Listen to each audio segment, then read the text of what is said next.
శనివారం రెవెన్యూ శాఖ మంత్రి అనగాని సత్యప్రసాద్ పుట్టినరోజు వేడుకలు తిరుపతిలో ఘనంగా నిర్వహించారు.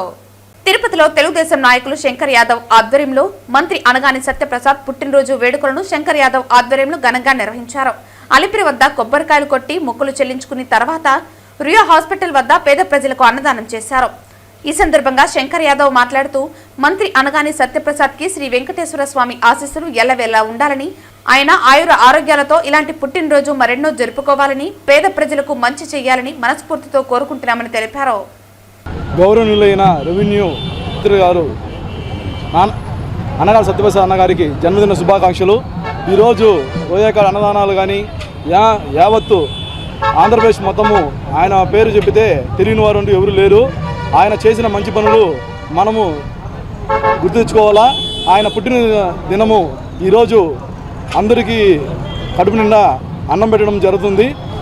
ఇలాంటివి మరిన్ని కార్యక్రమాలు చేస్తామని ఆయన విశ్వాస పాత్రలు మేము. ఆయన ఎలలేని సేవలకు మేము ఆయనకి కృతజ్ఞంగా ఉన్నాము. ఆయనకి మరోసారి జన్మదిన శుభాకాంక్షలు. ఆయన కూటమి ప్రభుత్వంలో ముందు తీసుకెళ్లడం దిశలో ఆయన చాలా ముందు ఉన్నారు. ప్రజల పట్ల చాలా ప్రేమాభిమానాలు చూపించే ముఖ్యమంత్రి ఎవరైనా నేను చెప్పడం ఉందో అనగాని సత్యప్రసాద్ అన్నగారు అని చెప్పి ప్రతి ఒక్కరూ నిర్భయంగా చెప్పడానికి సంకోచించరు.